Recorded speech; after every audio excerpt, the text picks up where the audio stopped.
Hello? Hello and good afternoon. My name is Khalid Azim, and I'm the Senior Director for Lifelong Learning at CBS. Before I introduce our next speaker, I'm going to take advantage of this opportunity of having so many CBS alums in this room to briefly talk about Alumni Edge, CBS's lifelong learning initiative dedicated exclusively for CBS degree-bearing alums. Alumni Edge was the idea of our esteemed dean who saw a need and an opportunity. The need, or bid, was an ever-growing demand for skills, intellectual know-how, training in the marketplace. The opportunity, or offer, was to present our alumni the most valuable asset at our disposal: knowledge. Alumni Edge was born through an appreciation of this bid-offer spread to help our alumni keep their knowledge fresh and their impact strong. Moreover, we want a degree from CBS to create a lifetime of value. That is why we created Alumni Edge as a platform for a lifetime of learning. To date, we've had 2,600 participants in Alumni Edge, with some of the most popular virtual classes being Python for business managers, value investing, business analytics, and globalization. We've also built some live online classes on subjects like Launch Your Startup, Gentle Primer to Blockchain, as well as very topical classes such as ESG Investing, B2B marketing, and digital transformation in healthcare.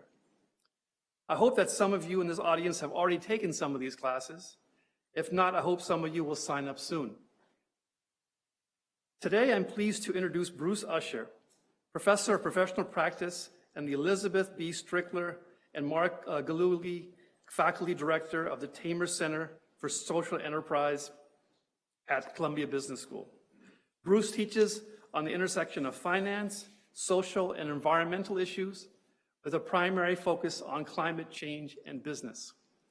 After this presentation, audience members will have the opportunity to ask questions. Now please join me in welcoming Professor Usher to the stage. Thank you.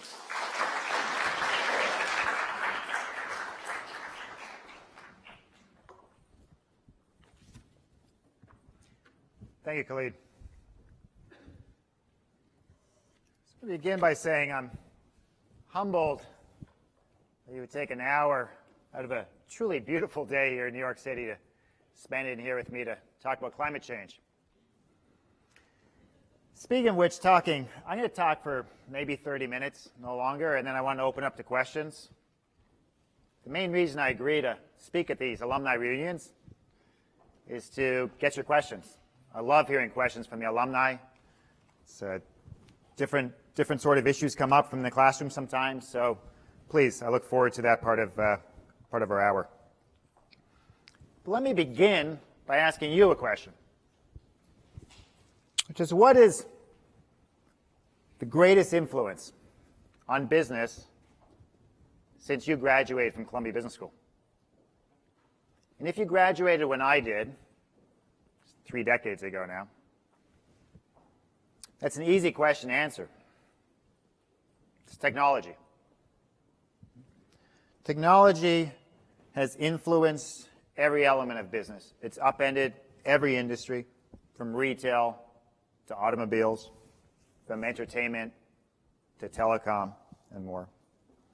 And the impact of technology on business has, of course, implications for investors.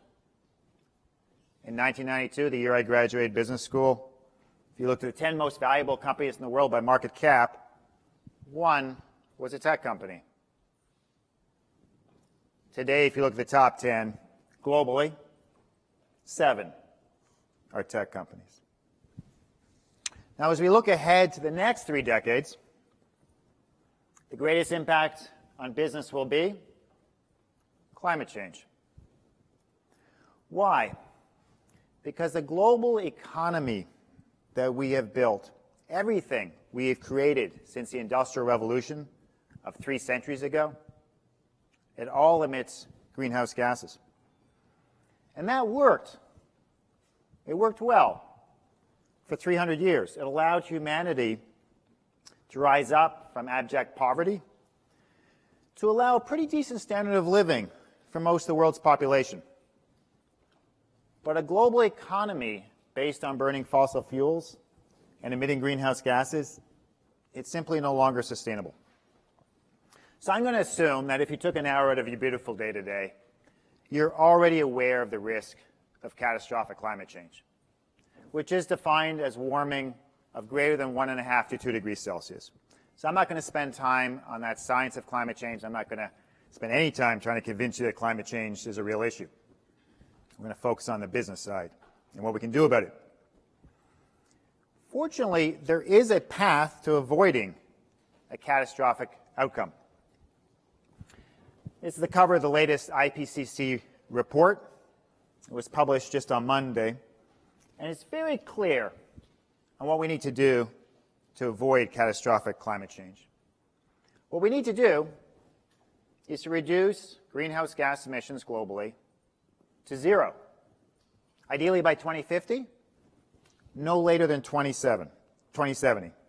So after 300 years of relentless growth in emissions, we do need to ask ourselves a question. Can we realistically, is it feasible to reduce emissions to zero in a mere 30 to 50 years?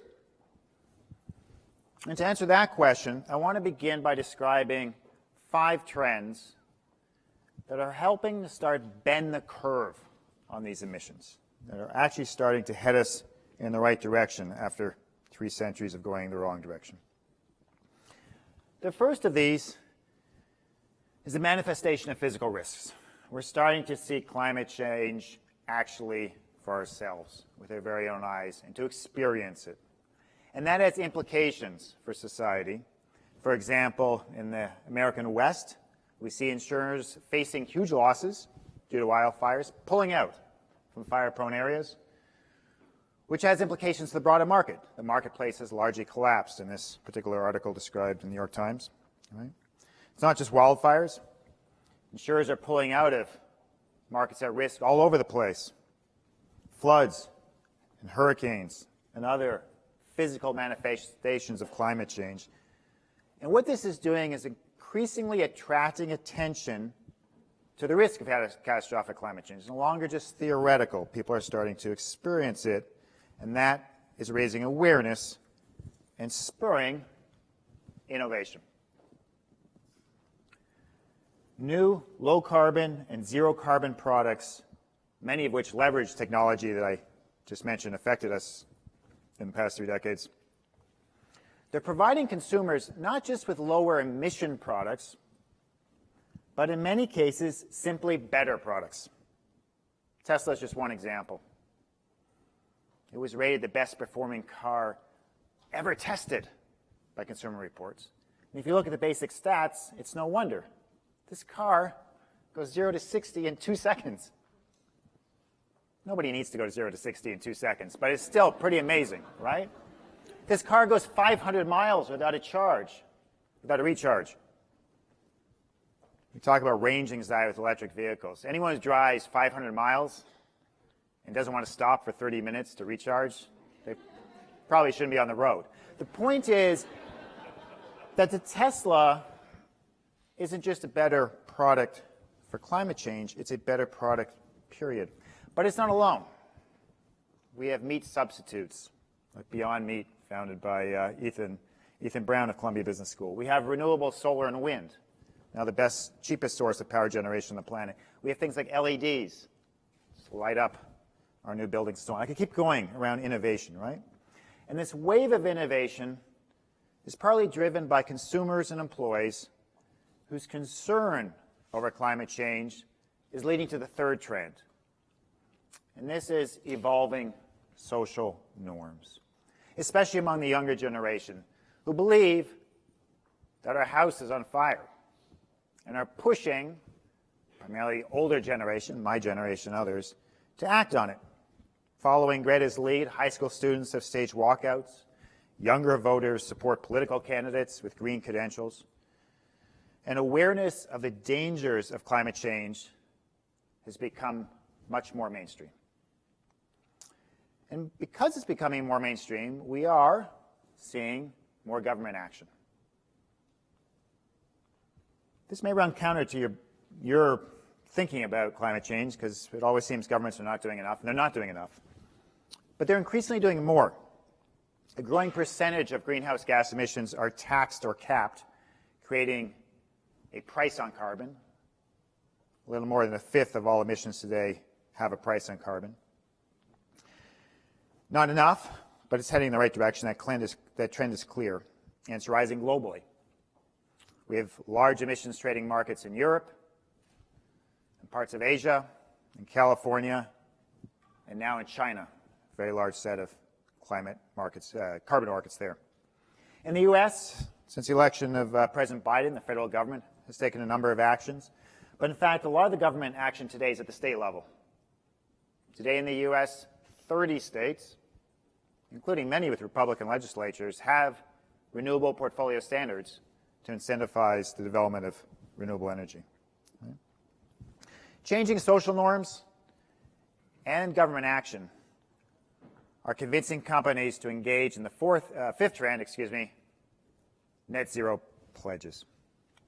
Business leaders are pledging to reduce emissions to zero within some time frame, usually around 2050. Today, over 5,000 companies have made this pledge, most of which are very large companies like Amazon. Jeff Bezos quotes, "If a company with as much physical infrastructure as Amazon, delivering more than 10 billion items a year, it's extraordinary, can meet the Paris Agreement 10 years early, then any company can." Amazon's pledging to get its emissions to net zero by 2040. So you have these 5 trends at work. These are real, these are large, and they seem to be gaining tremendous momentum. The reaction by investors can be summed up neatly in this quote from Larry Fink, CEO and founder of BlackRock. In the near future, and sooner than most anticipate, there will be a significant reallocation of capital. Investors are reallocating capital, perhaps because they care about climate change, but more likely because they're aware of these 5 trends. Investors put capital to work based on trends. They're aware of the risks of climate change. They're aware of the opportunities that are coming with this transition net zero. They're aware that after 300 years, the era of climate change is upon us. So where are they reallocating capital? Into what we call climate solutions. So when I began investing in climate change solutions, and that was roughly 20 years ago, there was nothing good to invest in. Wind and solar, these were kind of a joke. They were very expensive. They didn't produce much electricity. They didn't work that well. Electric vehicles essentially didn't exist. To the extent there was one, it performed like a golf cart. There was nothing much out there. LEDs, extremely expensive at the time. There was nothing. That has all changed. I want to highlight 5 areas that investors are especially focused on today. These are not the only places where there are climate solutions that are investable, but these are probably the 5 biggest, and I just want to highlight them. And the first is going to be pretty obvious to you: renewable energy, specifically wind and solar. There's a transition going on in how electricity is generated globally, and this diagram demonstrates that. This is not wishful thinking. This is not a diagram that was put together by environmentalists hoping for a better future. You can find the same diagram in reports from many utilities, from consultants in the industry, from oil and gas companies. I've seen this many, many times. And the reason why this is our future is very simple. Solar and wind today produce electricity at lower cost, on average, than any other source of power generation on the planet today. And every year, it gets cheaper and more competitive. Investors understand that. Last year, renewable energy, wind and solar, accounted for 70% of total investment in all new power generation globally. Over $300 billion a year is already being invested in those two technologies. But as you also probably know, wind and solar are what we call intermittent technologies. Producing electricity, they only work when it's windy or sunny, which means they need energy storage. Unfortunately, that's our second category of climate solution and investment opportunity. So energy storage today is primarily about the invention of the lithium-ion battery, which makes low-cost energy storage possible at scale. Few people know that the importance of this invention was recognized by the Nobel Committee in 2016. The chemistry prize went to the scientists who developed it, and in making that announcement, the committee pointed out that it's awarded for contributions to the development of the battery because it makes a fossil fuel-free world possible. It allows us to overcome the intermittency of solar and wind. So unsurprisingly, we see investors pouring capital into developing these energy storage solutions. This is a picture of a wind farm in Australia and the lithium-ion battery packs that are smoothing out the production of energy from that farm. Those batteries are made by a company named Tesla, which brings us to our third area of climate solution and investment. And again, this one won't surprise you, electric vehicles. So electric vehicles, the entire automobile industry is on the cusp of a massive transformation from the internal combustion engine to EVs. We're still relatively early days, but we've gone from essentially 0%, 0.2, which is a rounding error in sales, to 8% of new car sales last year. This sector is now experiencing extraordinary growth. Last December, in Europe, 29% of all new cars sold in Europe were electric. This year, automakers are offering consumers 61 new electric models. It's no longer just about Tesla. But investors clearly believe in the electric vehicle future. As I'm sure many of you know, Tesla's value is now over $1 trillion. That's greater than the next 10 car companies combined. So these are three big climate solutions that investors have poured trillions of dollars into and continue to do so.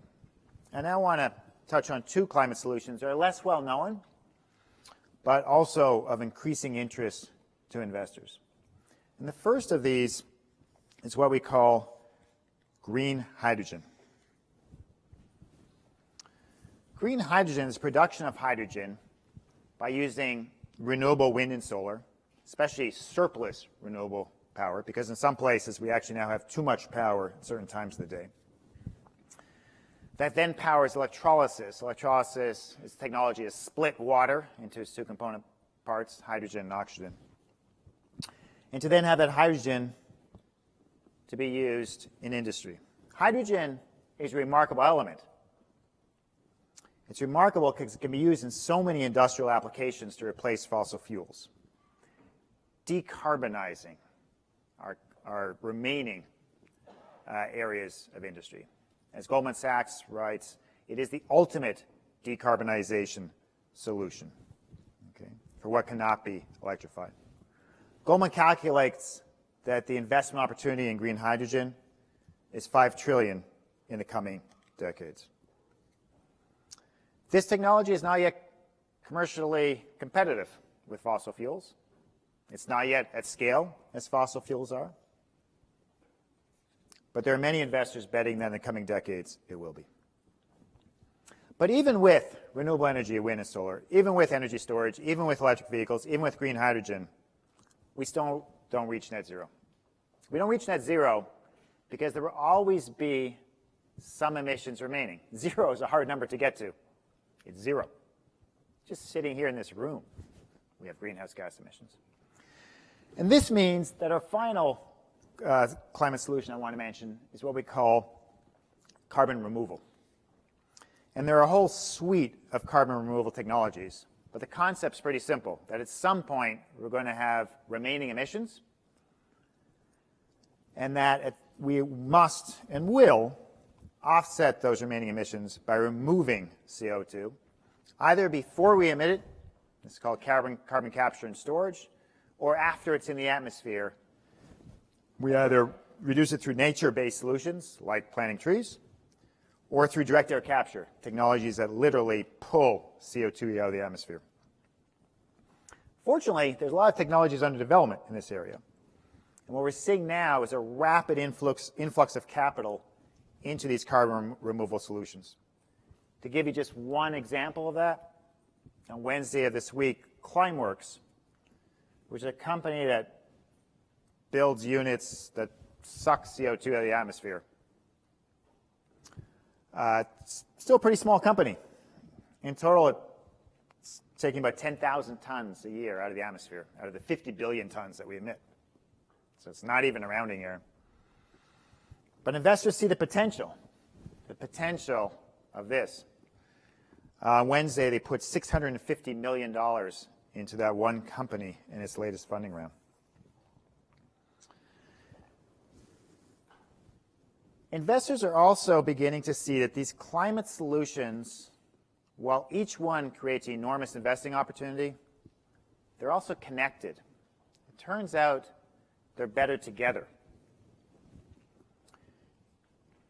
Individually, each one is a multi-trillion-dollar investment opportunity, but taken together, they become more valuable. If we look at renewable wind and solar, and at batteries and electric vehicles, these are already commercial products. These are already competitive products. And if we add them all up, we could get as far as 60% of our decarbonization. And what's interesting is the more power we get from wind and solar, the more electric vehicle costs come down, because the cost of powering those vehicles come down. The more battery production we get, the more electric vehicle costs come down. And the more low-cost intermittent power we have, the cheaper green hydrogen gets. And the cheaper green hydrogen gets, the more dispatchable electricity we have, because hydrogen is a store of power. And the cheaper, low-cost intermittent electricity we have, the more that we can power carbon removal and get to the remaining 40% that is not commercial today. The more that each one of these solutions becomes implemented, invested in, scaled, and used, the more likely other solutions become commercial and scaled as well. So taken together, these climate solutions provide a path to avoiding catastrophic climate change. But this path requires a lot of investment capital. Extraordinary amount, really. $100 to $150 trillion, according to Boston Consulting Group, which has done a lot of work in this area, in the decades ahead. So what are investors actually doing to invest? I've described the trends that are pushing them in this direction. I've described what the products are. Now I want to talk about the strategies that investors are using as they invest in this area of climate change. And I want to present 5 strategies. They're each very different, because investors are far from uniform on how to actually invest in this coming era. The initial strategy won't surprise you at all. It's about risk management.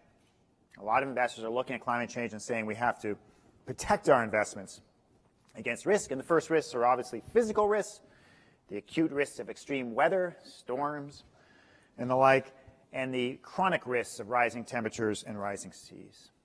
And if they think hard about risk, they also realize they are transition risks. For many companies, it's actually the transition risks that are much bigger. Policy risks. Governments passing policies that regulate and litigate around climate change. Technology risks. That certain assets become stranded, like the internal combustion engine. What do you do with those production lines? Products become obsolete. Markets change because consumer behavior is changing. And then, of course, there's always the reputational risk. So a lot of investors, or excuse me, a lot of business leaders and investors are thinking about this risk and investing around those risks. For many, these risks are not there today. They don't yet exist. And so one of the questions is, if the risks aren't there yet, does it affect the value of investments today? Someone's calling with the answer, but I'll tell you what my answer is, right? And I'm going to rely on someone else to answer the question, but I don't think he's on the phone, which is Mark Carney, who famously said, the catastrophic norms of the future are in the tail risks of today. Because while businesses today may not yet face these climate risks, these physical risks and these transition risks, the reality is that businesses and assets are valued based on beliefs about future cash flows. Essentially, they're discounting future cash flows to the present, which hopefully you studied somewhere at Columbia Business School in one of your courses, right? And what Carney's pointing out is that those catastrophic risks, they're in the tail of today's numbers. When you start to run those numbers, those risks are showing up in your values today. Just to give you one example of that, research has found that in real estate, that is at risk of future flooding. We're not talking about homes that have been flooded today in Miami or other parts of the country. We're talking about homes that are at risk of future flooding, that those homes are now valued 7% less than similar real estate that's not at risk of flooding. So that tail risk is starting to rear its head. But for many investors, consideration of risk isn't enough. They employ a totally different strategy. Their strategy is they do not want to invest in any companies that are contributing to climate change. And this strategy is called divestment. I'm sure many of you are familiar with it. It's based on a very simple idea that I think is worth reiterating. It's based on this concept. If it's wrong to wreck the climate, then it's wrong to profit from that wreckage. This is Bill McKibben, who founded 350.org, a nonprofit that focuses on getting investors to divest primarily from fossil fuel companies. Right? The divestment movement has grown dramatically. Institutions today managing $40 trillion have committed to full or partial divestment of fossil fuel investments. That, by the way, includes today's endowment. So back in 2016, a group of Columbia University students, they held a sit-in in President Bollinger's office. Some of them stayed there for, I believe, it was 6 or 7 days. I think it was the longest sit-in since the Vietnam War protests, just a while back. And they were demanding that the university divest from fossil fuels in the endowment. I chair the committee here at the university. It's called the Advisory Committee for Socially Responsible Investing. I chair the committee that's responsible for reviewing these divestment proposals from students, from faculty, from staff, from any stakeholder of the university can propose divestment. In 2017, before I joined the committee, they recommended divestment of thermal coal. So for the last 5 years, Columbia has been divested of any thermal coal investments. And last year, while I chaired that committee, we did recommend divestment of oil and gas company investments for the endowment, which the trustees agreed to, with an exception for oil and gas companies with credible transition plans to net zero. So the divestment movement has become very large globally, and that's the second strategy that investors are using. But divestment, by definition, doesn't provide capital to invest in climate solutions. It just moves capital away from emitting companies. And that requires a different strategy. And that strategy is generally known as ESG. ESG investing has a very curious pedigree. It actually begins with the UN. 20 years ago, Kofi Annan said to the business community, I propose that you, the business leaders, it's all of you, by the way, the business leaders, and we, the United Nations, initiate a global compact of shared values and principles. I was in a meeting in 2004 organized by the UN in Switzerland when that concept was first discussed. I'll admit I was pretty skeptical with the idea. But surprisingly, investors reacted favorably to that proposal. and analysts began incorporating environmental, social, and governance factors into their investment recommendations. And the UN created something called the Principles for Responsible Investment, or PRI, to promote this investing strategy. And the PRI requires signatories to agree to this statement: environmental, social, and government policies or issues can affect the performance of investment portfolios. Today, investors managing or owning over $100 trillion in assets have signed this PRI. That's not a typo, by the way. 100 trillion. Most of the world's asset owners and money managers have signed up to the PRI today. But but ESG investing as a strategy is very broad. Environmental, social, and governance factors. It's a way of sort of looking at many challenges. It's not specific to climate change. So the fourth strategy being used by investors is a thematic strategy. It's focusing directly on investing in climate solutions. And let me take a minute to tell you about that strategy, thematic climate investing. Nancy Fund is one of the original investors using this strategy. And she says from this quote, building great companies that also help to solve some of the core challenges of our age, it's not an oxymoron, she finds. She says that because when she started this work some years back, traditional investors thought exactly that. They thought you can't do well by doing good. If you focus on a social problem like climate change, you'll never make money. And what she found actually is that if you invest in businesses that align their business model with their mission to tackle climate change, you can do very well. She was an early investor in Tesla and many other companies providing the climate solutions I described just a few minutes ago. Her fund and other small ones like hers generated some pretty high investment returns, and that got the attention of the more mainstream and larger money managers.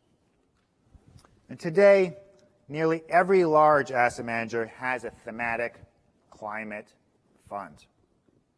I highlight these two, TPG and Brookfield, who are two of the largest private equity funds in the world today, because of something kind of coincidental and I find somewhat amusing.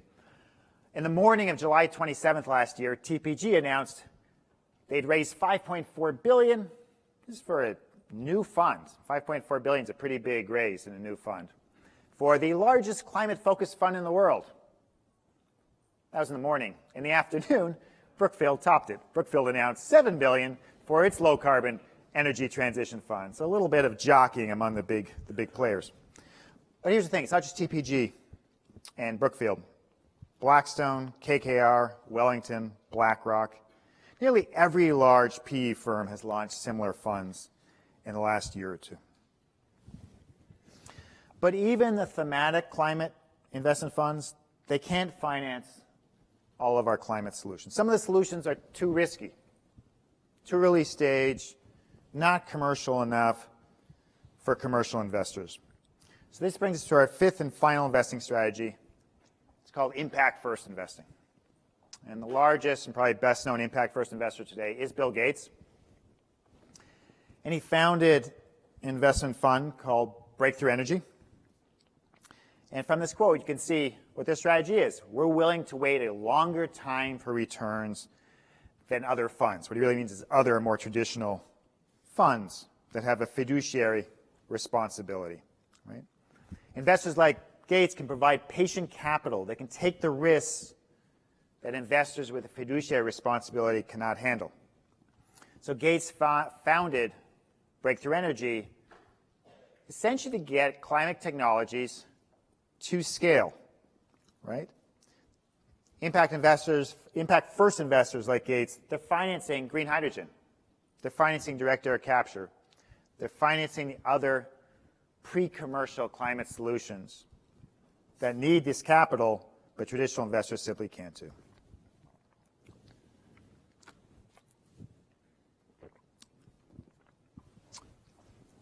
Bob Dylan, he famously sang, The times, they are a-changing. And he got a Nobel Prize for that too, Nobel Prize in Literature, right? Well, Morgan Stanley put those words much less poetically into this statement.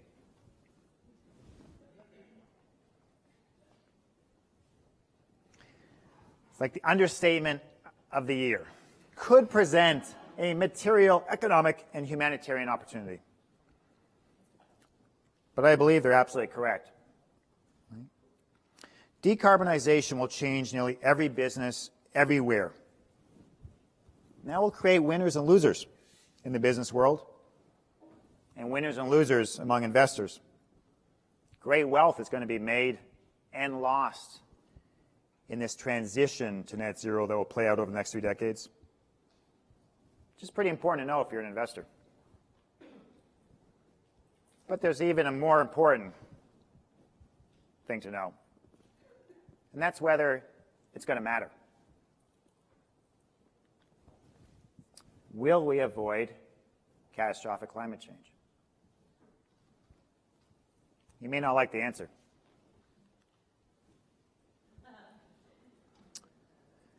Because it depends. It depends very clearly at this point on the timing of investment.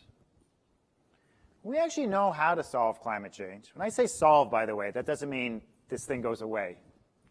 It means that we keep warming within a range that is unlikely to have catastrophic outcomes, that we can manage in a reasonable way over a long period of time. We know how to do that. We know the solutions that exist. We know the technologies that are there today. We know technically what works, and we even know commercially, by and large, what's possible. We just have to do it. And that requires extraordinary amount of capital, fast. So I mentioned this report that came out on Monday. This report is nearly 3,000 pages long. No, I've not read it. I've read the technical summaries and the policymaker summaries and looked at various parts of it. But I can save you a bit of time by telling you that the entire report is summed up in this very nice headline from the New York Times. Stopping climate change is doable, but time is short. Specifically, we need to bend that curve. And what the IPCC scientists tell us, which is really all the climate scientists of the world, is that we need to bend that curve starting ideally in 2025 and no later than 2030. We've got to start getting those numbers down. And that is a tight time frame to do it. The good news in the report that was somewhat unexpected, and actually is a little bit of new news on the climate science front, is that the scientists tell us today what their models are showing is that if we do get the numbers down to zero, they believe the climate, in fact, will stabilize in that 1.5 to 2 degree span. And I say that's a little bit new news because the assumption until recently was that we'd avoid the worst, but we would keep warming. Greenhouse gases, depending on whether it's CO2 or methane or other gases, last in the atmosphere anywhere from decades to thousands of years with certain industrial gases. So as you can imagine, what's up there would keep warming us for a while. But because of certain gases that expire more quickly, they're actually forecasting will stabilize if we get there. But they also remind us that doing that, getting to that place, will require significantly more investment. Despite the hundreds of billions and now trillions going into these solutions today, their estimation is that we need to increase that by 3 to 6x, no later than 2030. The good news is that capital exists. The capital markets are deep enough and liquid enough to actually do this, although there is a special challenge in developing countries where it's especially difficult to place this money. So what are the implications for investors? Just 3 of them. In the future, climate change will impact business globally, much as technology has in the past. There'll be winners and losers in every sector. This will provide investors with the opportunity and challenge of a lifetime. It's critical that investors rise to that challenge if we're going to avoid catastrophic climate change. which is why I wrote a book on it. Book's not out yet. It'll be out in September. Publisher's sitting here in the audience, so I got to say good things about it. Very excited. But in all seriousness, I have a hope in writing this book. The purpose in writing this book is that every investor, individual and institutional, will recognize the changes that are coming and act for their benefit and all. So I have an ask for you today. I mean, you're back at a business school reunion. You should expect to get asked, right? My ask of you, if you're an investor, small or large, I want you to ask yourself, what will your role be in the era of climate change? I'll also just wrap up by mentioning that, of course, this era of climate change also has implications for business school and business school education. A tweet from Dean McGlaris. And I am extremely fortunate to be working on this problem here at Columbia Business School. Dean McGlaris is very supportive of this work.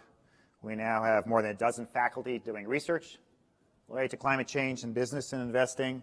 And of course, Columbia University has more science, more people working on climate change, more experts in this field than any university in the world today. And with the new climate school, which I'm also associated with. If you'd like to learn more, and you don't want to wait for my book coming in September, check out our conference, April 29th. We'll have a conference right here in this room. All of you who are in this room here today will receive an invitation by email, I think, next week. I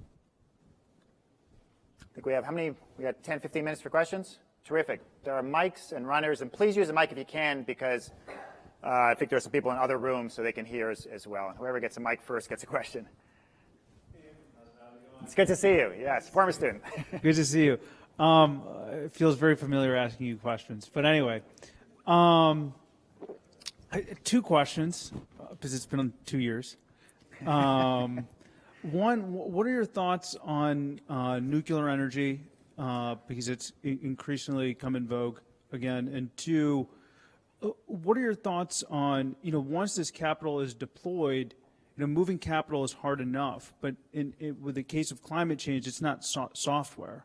It's not what, sorry? It's not software. Yeah. This is like, we're going to have to dig stuff out of the ground, build things, and do it in an incredible pace. Yeah, these are infrastructure. So these are both great questions, and we could easily spend another hour on both of them. But I'm going to give you just 30 seconds on both. Nuclear. Building new nuclear plants using current technology is incredibly expensive.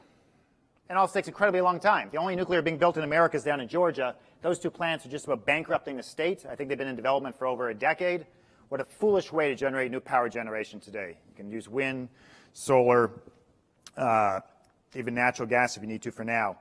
Don't build new using current technology. That being said, the caveat is there's a lot of nuclear development under new technology, small modular reactors called SMRs, that may be dramatically cheaper, also safe. If those can be proven at scale, we should be investing in those as well. I'm a little bit doubtful, though. The first SMRs that are coming even into pilot production or early commercial is 2029. That's the forecast. And the price points aren't that exciting yet. But I'd love to be proved wrong that technology is going to be cheaper. If it's cheaper, it's better. That's how it works in electricity. In terms of operating current nuclear, I think current nuclear plants should keep operating as long as they still remain safe. I think it was an enormous mistake that was made in Germany and other countries in Europe to shut off nuclear plants earlier. I think it was maybe a mistake to shut off Indian Point, because once they're up and running, they're not so expensive. And we can spend a lot of time talking about nuclear safety, but far more people have died in the coal industry than from nuclear. The magnitude's not even close. So that's nuclear. Your point about, yeah, it's a lot easier and faster to put money to work creating apps and software than it is to build stuff. Try building anything in America. It's hard. I see a bunch of heads nodding. That's a big challenge. And in fact, my class yesterday on climate technologies and venture capital in this space, we talked about how investing in companies building physical products, it's very hard. So I don't want to sugarcoat that, but it's happening. We're now finally seeing those flows happening, but I don't want to minimize the challenge of that. Hi, thank you. I come from Mexico. currently, our president is shutting down all types of clean energies, shutting down solar, wind, pushing dairy energies. How do you suggest that investors and businesses navigate that type of environment? And what do you think will be playing out? You know, the U.S. government has been down there for the last, 4 months trying to push back against this kind of attack on renewables. Yeah. So what worries me most about will we actually be successful at this? You know, the big maybe. It's not business, it's not capital, it's not innovation or technology. It's politics, and specifically around the global rise of nationalism and the polarization in so many countries today. And again, another hour's conversation. I don't need to tell you what's happening globally. There's a problem because ultimately climate change is a global issue. It does require some global cooperation, ideally lots of global cooperation. And the rise of nationalism is making that close to impossible. And then within countries, this topic gets polarized. You're either for it or you're against it. You know, that's insane. This should have nothing to do. It's a science problem. It's basic physics of the warming intersecting with our economic model. It doesn't have to do with politics, but it's become polarized. So what should business do about that? There's your question for me. Two things. One is they should lobby for sensible policies. Not all policies supporting climate change are sensible. Like I said, shutting down nuclear, I'm not sure is sensible. And they should focus on the long term. I know that's hard when you're a business leader, it's quarterly pressures and the like. But these long-term trends, these politicians will be long gone before these trends play themselves out. Focus on long run, creating long run value. Right, big advantage to sit on the edges today. Sir. You mentioned the trustees' approval of the endowment divesting of oil and gas companies, with the exception of those that have credible net zero plans. How many oil and gas companies would you say have credible net zero plans? You're not the first person to ask me that question, but I'm going to give you a consistent answer. I don't know yet. This policy was passed just last year. We have a subcommittee group working hard to answer that question. As you can imagine, the policy is pretty simple. I gave you the statement. The key word is, of course, credible. There are an awful lot of oil and gas companies with net zero transition plans. How do you determine whether something that has a 30-year target, 2050, is credible? We're relying on some input from consultants. We're relying on input from others at Columbia University who are real experts on this. Fortunately, we have access to resources to give us a lot of input on that. And I'm hoping within a month or two, we're going to get a decision for this year. And that'll be updated every year at least. To give you an inside scoop, I think there are very few companies today that would be considered credible. And not because I don't think many of these companies want to do the right thing. Why do I say that? It's not because I trust the word of every business person. Actually, I'm not sure I trust the word of any business person, having been one myself. Because I've yet to meet a business leader who wants to lead in a shrinking industry. People want to lead growth. They want to lead the future. They want to leave a legacy. I think oil and gas companies and anyone in the fossil fuel sector, they're pretty aware of these points. In fact, far more aware than I am. They want to transition their business models. They want to increase growth opportunities. They want to increase shareholder value. Let me give you one example of a company that's done that. I don't know if other oil majors can do it, though. A company called Ørsted, Danish oil and gas company. In fact, that used to be what it was called, Danish Oil and Natural Gas Company. And about a decade ago, their CEO and their management team said, we see what's coming. And they transitioned the model. And now primarily an offshore wind company, because oil and gas is offshore in many cases, offshore wind. They're one of the global leaders in that. And they have done extraordinarily well. Their shareholder value, their market cap's way greater than it ever was. I think those leaders are pretty happy with that transition plan. So that's the sort of companies we want to finance. I want the endowment to finance the next Ørsted, the next 10 Ørsteds. identifying those is going to be a challenge. I was wondering if you could talk a little bit about alternative battery technologies as opposed to just lithium, because I know there are a lot of issues involved with mining the natural resources for, Yeah. it's like, Yeah. So all these products are physical products, hard to build. Also, physical products mean there's some inputs, raw resources go into them, right? Raw materials. Lithium-ion batteries have those. Now, lithium, it turns out, is not the greatest challenge in the sense there's a lot of lithium and mining it can be done reasonably sustainably. But there's always these challenges on that. The bigger question, the one you asked, is what other technologies are out there? There are many, many energy storage technologies today.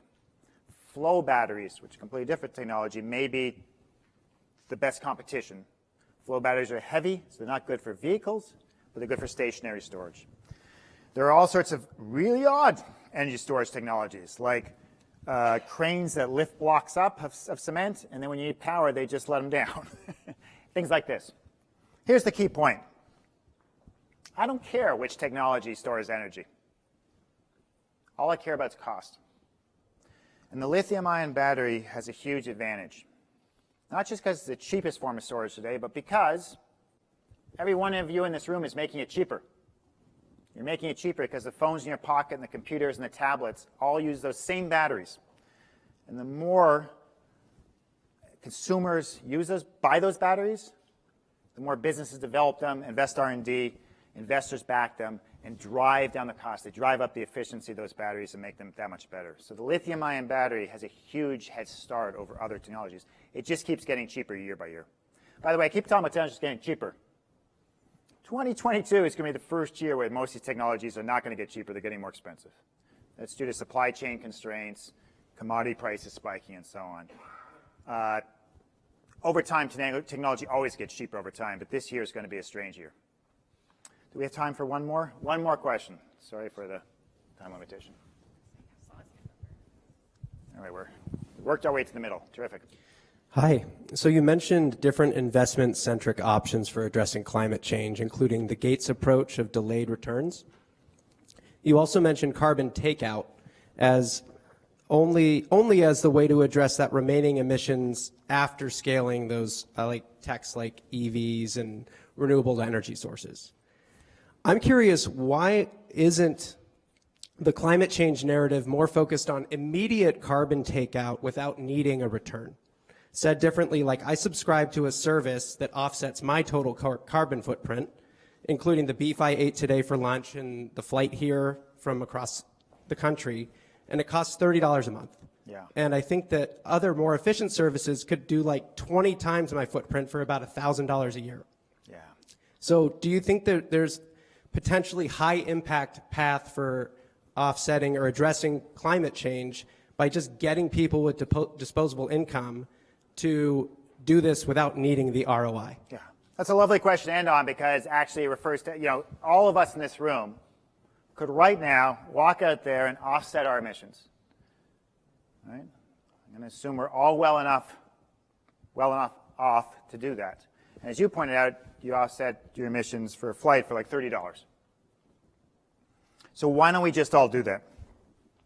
So again, this is another great question, and we could easily spend an hour on, but I'm going to boil it down to 30 seconds. There are essentially two basic ways to reduce emissions, primarily. One is nature-based, and one is technology to take emissions out of the atmosphere, direct air capture. The problem with direct air capture is, at the moment, it's $1,000 a ton, and it's not a scale anyway. You can't even find those offsets if you wanted them. So if you offset, just say, 3 tons from your flight, that's $3,000. That's not going to work. I'm sure a few in this room could write that check. Most of us would not, right? So that's not going to work today. We need to develop that solution, get that price point down from $1,000 down to $100 or less. That's a big challenge, and that is many years ahead. That's what investors are working on. The other challenge is nature-based, essentially planting trees or protecting trees. It works. Trees grow. Trees absorb CO2. And by the way, we all love trees. The problem is, and this gets very technical and complex, your offsetting your emissions only works if those emissions are what they call additional and there's no leakage. What do I mean by additional? Climate change is a global problem. If you're offsetting, that means you are allowing yourself to pollute and doing something that would reduce it anyway. But those trees maybe were already there and growing, and nobody was cutting them down. Or they're already being planted. They're in what we call the baseline, or business as usual. You're buying those offsets is not doing anything to make the world better. It does make you feel better, and I'm not pointing you out individually, because we all do it. But it actually, essentially, doesn't work. It does not address climate change. Vast majority of these nature-based offsets don't work. Bloomberg did a report just recently, about a month or two ago, that that analysis showed that about 5% of all offsets are actually additional. And the second problem, which they don't even get to because it's so complex, is the issue of leakage. So people don't cut down trees for fun. Or if they do, they're damaged people. They cut them down for economic reasons because they need land. They need land to let their animals graze on. They need land to plant crops. Well, if you go and say, I'm going to protect this area of land, I'm buying these offsets, I'm going to protect this, these trees are going to grow, that's great. What do those people do that was going to use that land? They don't suddenly go out and become software developers. They go and use a different piece of land. Because until we stop eating beef, until we stop using palm oil or vast amounts of soybeans or whatever, that land is going to get used somewhere. And that's called leakage. It's protecting one area and just having a different area degraded. So you have the right idea, and I wish it all work at $10 a ton. Most of it doesn't work at 10, and at 1,000 we can't afford it. Eventually we've got to figure that out. And that's what this is all about. We're not there yet. We do have a path. I hope we get there. Thank you very much.